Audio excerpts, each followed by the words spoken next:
Okay, let's dive into a topic that, doesn't get a lot of airtime, but it is more important than ever to understand. We're talking about anal cancer. Take a look at this number, 38,196. That's how many people were hospitalized for anal cancer in Brazil's public health system in just the last decade. But look, this isn't just a story about one country. The really concerning part is that data from all over the world shows that this cancer has been quietly on the rise for decades. And this quote from an expert, I mean, it just hits the nail on the head, right? This is a disease we actually have the tools to fight. The problem is, it's surrounded by silence and stigma. So let's break it down. Why is this disease becoming a bigger concern, and what's really going on behind the scenes? It turns out the vast majority of these cases have a single common starting point, a virus that is incredibly widespread. Yeah, you heard that right. Over 90%. The main culprit here is HPV. It's a sexually transmitted virus that is so common that most people will actually get it at some point in their lives. So you're probably wondering, how does such a common infection lead to cancer? Well, the key is the timeline. It's not an overnight thing. After you're first infected, the virus can just hang out. It can go into this silent, dormant period for years, sometimes a decade or more, with absolutely no symptoms. It's only after 10, maybe 15 years that it can potentially develop into cancer. And that long window, that's exactly why being aware and preventing it early is so incredibly important. Now, while anyone can be affected, certain things definitely up the risk of an HPV infection turning into something more serious. If your immune system is weakened, say from living with HIV, your body has a tougher time clearing the virus. Smoking is another big one. It really compromises your immune system. And having a history of other HPV-related cancers, like cervical cancer, also puts you in a higher risk group. So, what should you actually be on the lookout for? Well, this is where it gets a little tricky, because the symptoms can easily be confused with other, much more common issues. And this right here shows you the heart of the problem. You've got things like rectal bleeding and itching, which, yeah, can be from common stuff like hemorrhoids, but those are also symptoms of anal cancer.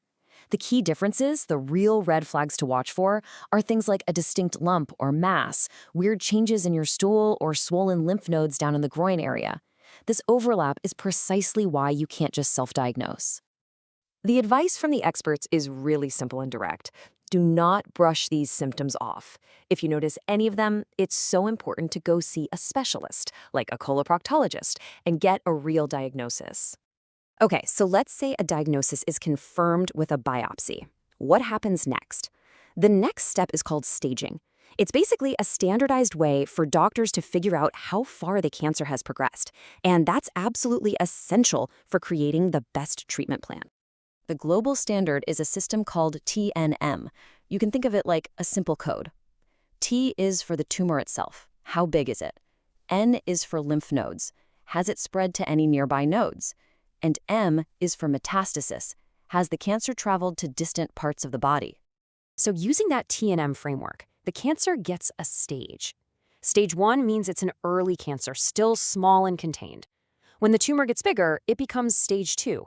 Stage 3, that's when it has spread to nearby lymph nodes or organs. And in stage 4, the cancer has metastasized, traveling to distant places like the liver or lungs. All right, now for the most important part. What can we actually do about all this? And believe me, when it comes to prevention and treatment, there is a lot of good news. The best news of all is that this cancer is largely preventable.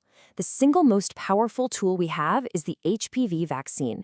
It protects against the specific strains of the virus that are most likely to cause cancer. After that, simple things like using condoms, quitting smoking, and getting regular checkups are all powerful ways to cut down your risk. And if it does get diagnosed, treatment has come a long way. It used to be that aggressive surgery was the first option, but today the standard of care for most anal cancers is a combination of chemotherapy and radiotherapy. Surgery is now usually just for the initial biopsy, or it's only used if the cancer is stubborn and doesn't respond to treatment, or if it comes back later. So all of this brings us to a central puzzle, doesn't it? We have the tools to prevent this disease, and we have effective ways to treat it. Which leaves us with one final, really important question. With everything we know, why does a disease like this continue to rise in the shadows? The answer isn't a lack of medicine. It's a lack of awareness. And that's something we can all help change just by talking about it.